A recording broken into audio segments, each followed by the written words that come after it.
하나님이 우리를 구원하사 거룩하신 소명으로 부르심은 우리의 행위대로 하심이 아니요 오직 자기의 뜻과 영원 전부터 그리스도 예수 안에서 우리에게 주신 은혜대로 하심이라. 이제는 우리 구주 그리스도 예수의 나타나심으로 말미암아 나타났으니 그는 사망을 패하시고 복음으로써 생명과 썩지 아니할 것을 드러내신지라. 아멘. 우리 말씀을 의지해서 구원의 감격을 잊지 않는 삶이라는 제목으로 말씀을 드립니다.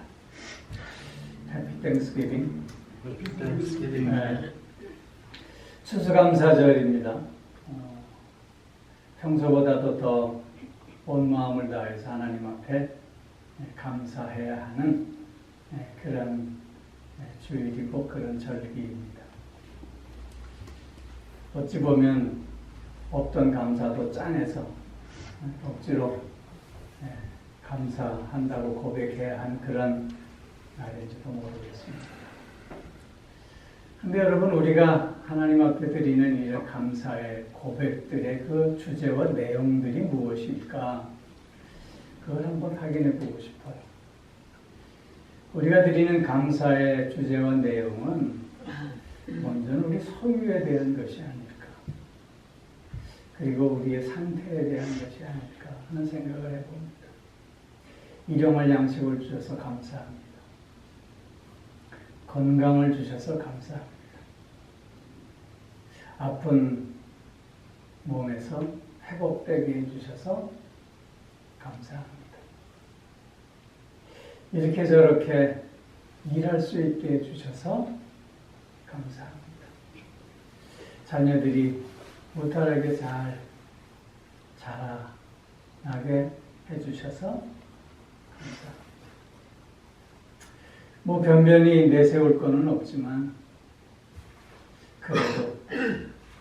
그래도 건강한 가정, 그렇게 풍성하지는 않지만 그래도 그렇게 부족하지 않는 그런 가정을 세울 수 있어서 감사합니다. 뭐 주로 이런 내용이지 않을까 싶어요. 이런 감사 대단히 중요하고 또 당연한 감사일 수밖에 없습니다. 그런데 더 근본적이고 근원적이고 더 중요한 감사를 우리가 놓치고 있는 것은 아닌가 하는 생각을 해봅니다. 그것은 뭐냐면 나 존재 자체에 대한 감사예요. 나의 존재, 내가 오늘 숨쉬고 있음에 대한 감사, 내가 오늘 살아있음에 대한 감사, 이 존재에 대한 감사가 더 먼저 있어줘야 하지 않겠는가 하는 것입니다. 이사야 43장 1절에서 보면 두려워 말라, 너는 내가 구속하였고 내가 너를 지명하여 불렀나니 너는 내 것이라. 그리고 4절 말씀에서 내가 너를 보배롭고 존귀하게 하였다. 그리고 너를 사랑하였다.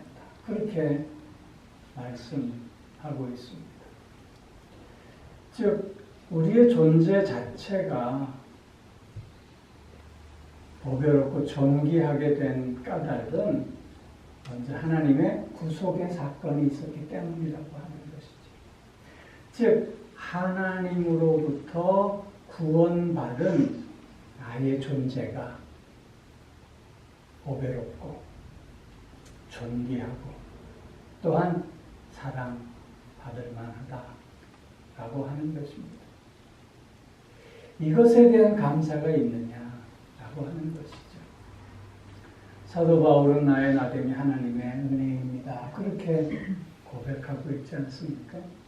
이런 나의 나됨이 하나님의 은혜라고 하는 사도 바울의 고백은 지금 나의 이 모습 그대로 감사합니다. 그런 고백이지 않아요? 지금 어떻게 보면 많이 부족한 가운데도 있지만 그러나 그럼에도 불구하고 지금 나의 이 삶이 하나님 앞에 감사입니다. 그렇게 고백하고 있는 것입니다. 이런 사도 바울의 나의 나됨이 하나님의 은혜입니다 라고 하는 고백은 그래서 무슨 게으름이라든가 아니면 현실에 안주하겠다고 하는 그런 의미의 고백이 결코 아니라 내 존재의 충만함, 지금 나의 내 모습에 대한 그런 확인과 그런 하나님의 사랑과 은혜를 충만히 체험하는 가운데 그래서 보다 건강한 삶으로 보다 건강한 행동으로 나아갈 수 있음을 고백하고 있는 것이죠. 존재에 대한 충만함. 하나님과의 바른 관계 속에서 나에 대한 그 존재의 확실함, 그 존재의 충만함이 있을 때 우리는 자유합니다. 나로부터 너로부터. 우리는 또한 비겁하지 않을 수 있습니다. 비굴하지 않을 수 있습니다. 떳떳하고 당당한 삶을 이어갈 수 있게 된 것이죠. 이런 존재의 충만함에 대한 감사가 오늘 더욱더 우리 가운데 우선적으로 고백되어져야 할 감사임을 믿습니다. 특별히 오늘 본문 말씀을 통해서 구원의 감격이 어떤 것인가, 구원이라고 하는 것이 어떤 의미인가를 확인하면서 다시 한번 구원받은 나에 대한 그 존재의 충만함을 맛보고 또한 누려보는 시간이 되어질 수 있기를 소망해 봅니다. 구원이라고 하는 것은 오늘 본문 말씀을 통해서 보면 가장 먼저 어떤 의미냐면 하나님의 거룩하신 부르심의 사건이라고 하는 것입니다. 하나님의 거룩하신 부르심. 오늘 여기 9절 말씀에서 보면 하나님이 우리를 구원하사 거룩하신 소명으로 부르심은 그랬어요. 하나님이 우리를 거룩하게 불러주셨다는 거예요. 여러분, 하나님이 우리를 거룩하게 불러주셨다라고 하는 것은 무슨 뜻이냐면 하나님께서 이스라엘 백성들을 당신의 백성으로 삼아주시고 말씀하셨어요. 내가 거룩하니 너희도 거룩하라. 그 말씀은 뭐냐면 우리의 부르심의 목적이 있다는 거예요. 나의 존재의 목적이 있다는 거예요. 그 목적이 뭐예요? 거룩함이라고 하는 거예요. 즉 하나님은 거룩한 자 되게 하시기 위해서 나를 불러주셨다고 하는 거예요. 그리고 하나님은 그 거룩함을 또한 이루어 갈 수 있게 해 주신다고 하는 것이죠. 하나님이 미리 나를 부르실 때 목적을 세우고 부르셨어요. 그러면 그 목적을 미리 세우시고 부르신 그 하나님이 너 알아서 그 목적을 이루어가라 그러시겠어요? 그런 뜻이 아니잖아요. 내가 너와 함께 그 목적을 이루어 가게 하시겠다라고 하는 의미가 담겨져 있는 거예요.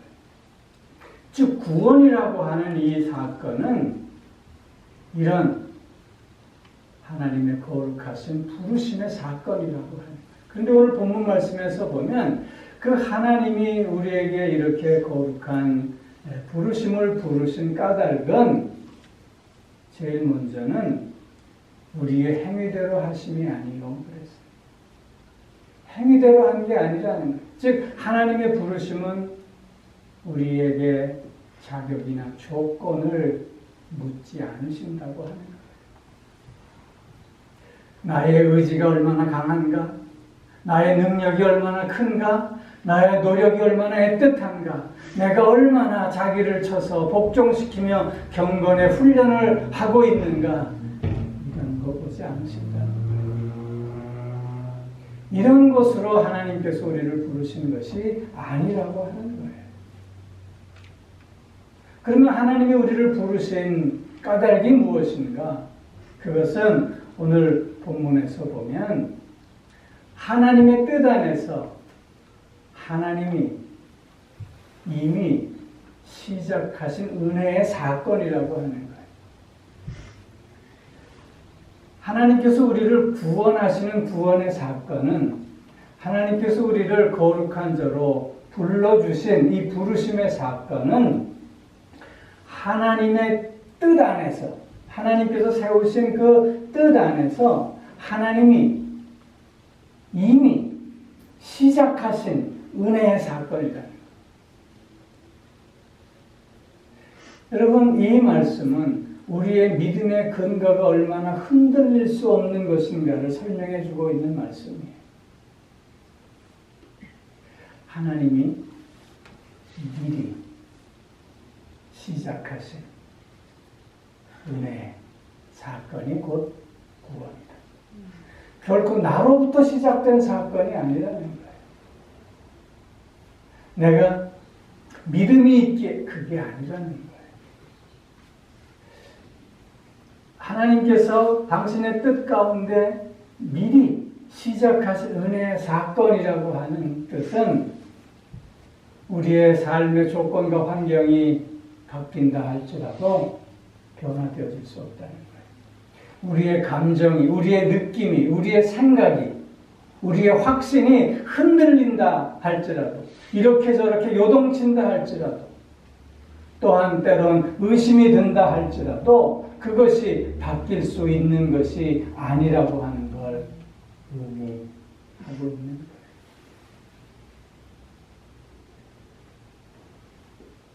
왜냐하면 하나님이 당신의 뜻을 세우시고 그리고 그 뜻 안에서 나를 향한 이미 시작하신 은혜이기 때문에 그렇다는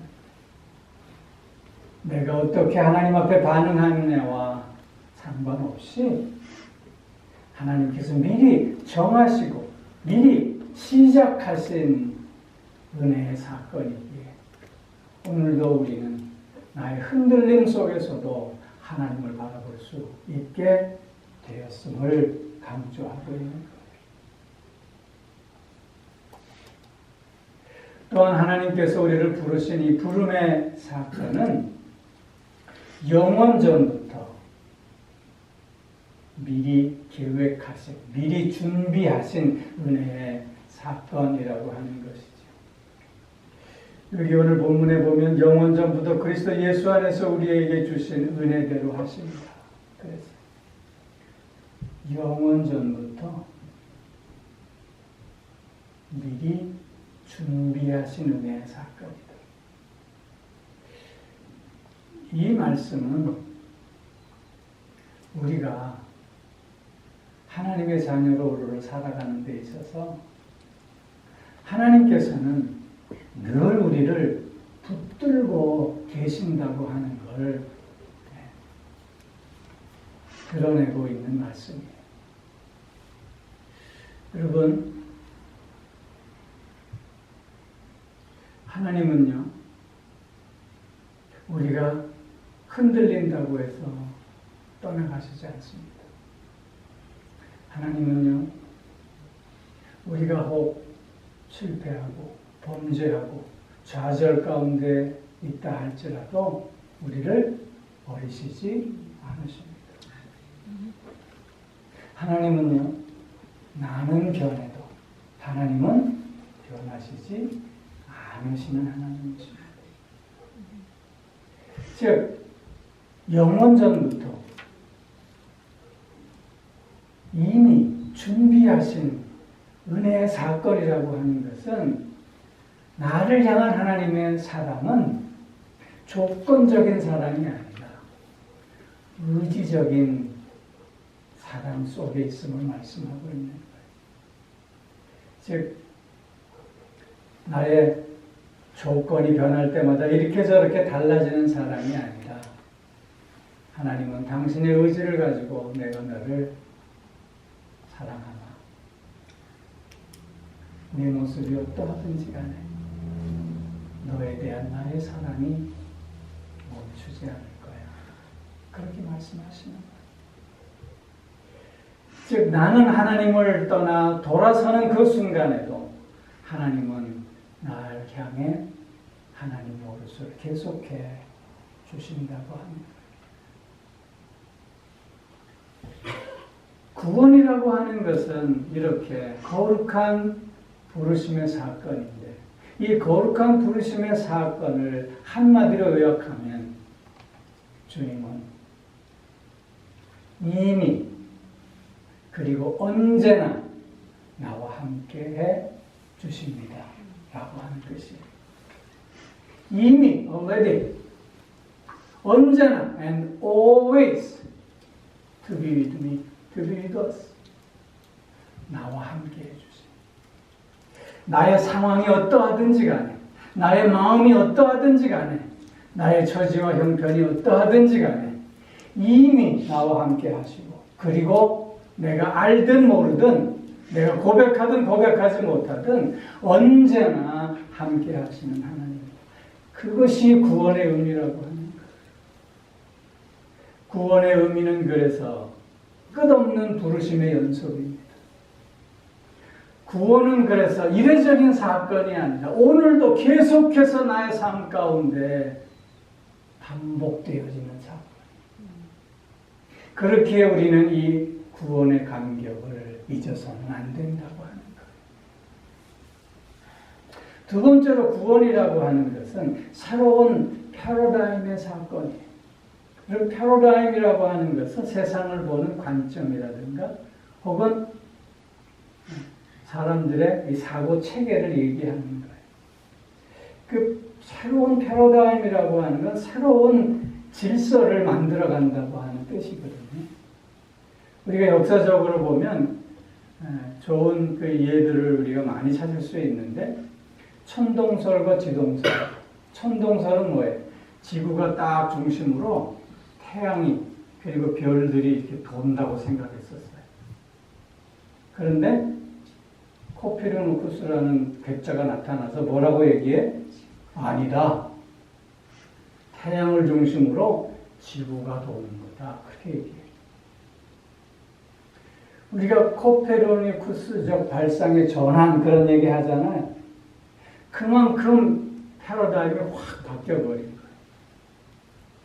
여러분 옛날에는 물물 교환했잖아요.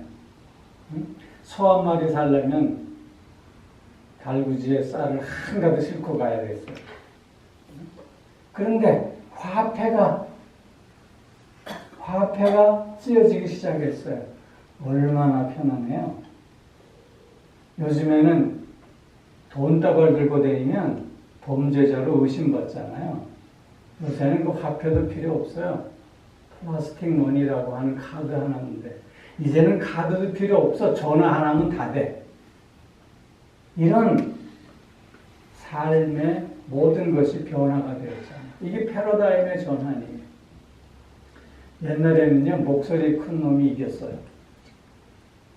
뭐 이렇게 저렇게 얘기하다 보면 목소리 큰 사람이 늘 이기는 세상이었는데 요새는 어떻게 해요? 뭐 문제가 딱 생기면 뭐 해요? AI한테 물어보잖아요. 목소리 안 많고도 소용없어요, 이제는. 그만큼 세상이 변한 거예요. 패러다임이 변한 거예요. 그런데 그 어떤 패러다임의 변화보다 가장 큰 패러다임의 변화가 무엇이냐면 구원의 사건, 십자가의 사건이라고 해요. 오늘 여기 10절 말씀에서 보면 이제는 우리 구주 그리스도 예수의 나타나심으로 말미암아 나타났으니 그는 사망을 패하시고 사망을 무력화시켰다는 거예요. 사망을 무가치하게 만들었다는 거예요. 사망을 완전히 부숴버렸다고 하는 뜻이에요. 즉 무슨 뜻이냐면 사망의 세계에서 살다가 어떻게 변화가 되었다고? 이제는 생명의 세계에서 살게 되었다고 하는 거예요. 이제는 죄와 죽음에 억눌려 그렇게 노예적인 삶을 살다가 이제는 의와 생명의 자유함으로 살게 되었음을 말씀하고 있는 거예요. 이제는 더 이상 죽음의 두려움으로부터 갇혀 있을 수 없어요. 왜? 주님께서 십자가를 통해서 그 죽음의 권세를 패하셨기 때문에, 깨뜨려 버리셨기 때문이라는 거예요. 우리는 더 이상 죽음의 지배 속에 사는 존재가 아니라는 거예요. 이거 얼마나 놀라운 패러다임의 전환입니까? 우리는 죽음을 향해 나아가는 자가 아니라 더 놀라운 생명을 향해 나아가는 자가 되었다고 하는 거예요. 죽음에서 생명으로 이렇게 옮겨졌다고 하는 건 이제는 우리의 좌절에서 이제는 소망으로 나아가는 삶이 되었음을 의미하는 것이고, 이제는 불평과 불만의 삶에서 감사의 삶으로 나아가는 것을 의미하는 거예요. 아메리카 갓 탤런트라고 하는 경연 프로가 미국에 있잖아요. 근데 어떤 여성이 거기에 참가했어요. 근데 그 여성은 여기저기 암이 있는 환자예요. 그 심사위원들이랑 대화 속에 이런 얘기를 해요. 나의 생존율은 2%입니다. 그런데 2%는 0%와 너무 다릅니다. 2%의 생존율을 가지고 있지만 나는 오늘 그 2% 안에서 내가 하고 싶은 일, 내가 해야 할 일을 하려고 나왔습니다. 그렇게 얘기하고 노래를 시작했어요. 노래를 잘하고 못하고가 이제는 더 이상 문제가 아니에요. 모든 사람들이 그의 가슴을 느꼈어요. 그의 마음을 잊게 되었어요. 심사위원 한 사람이 나는 너에게 오늘 예스를 줄 수 없다. 또 다른 걸 주겠다. 뭘 줬을까? 골든버즈. 그 여인은 정말 죽었습니다. 그러나 그가 숨쉬는 그 순간은 죽음이 지배하는 삶이 아니었습니다. 생명이 약동하는 삶. 세상 사람들은 다 불쌍하다고, 안 됐다고, 희망이 없는 삶이라고 얘기할 때 그는 소망의 삶, 생명이 약동하는 삶으로 나아갔으면 우리에게 보여주었다는 것입니다. 이런 패러다임의 전환이 곧 구원의 사건인 것입니다. 우리는 이런저런 삶의 처지와 형편이 바뀌고 이런저런 다양한 생각과 또한 부족함, 연약함 속에서 오히려 절망하고 좌절하고 불평하고 원망하고 있지는 않습니까? 그 까닭은 무엇일까? 그것은 나의 없음이 문제가 아니라, 나의 무능력이 문제가 아니라 생명으로 나아가지 못하는, 구원의 감격을 잃어버리고 있는, 구원의 감격을 잊고 있는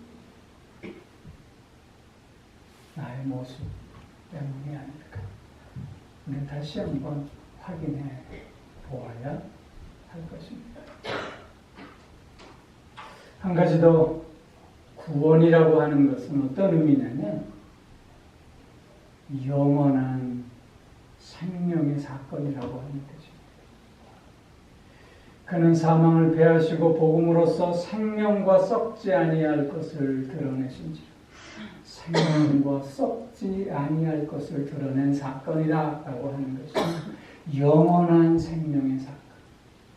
영원한 생명의 사건이라고 하는 것은 우리의 미래가 이미 결정되어졌다고 하는 것을 의미하는 것이에요. 나의 결과가 이미 이루어졌음을 우리에게 말씀해 주고 있는 의미예요.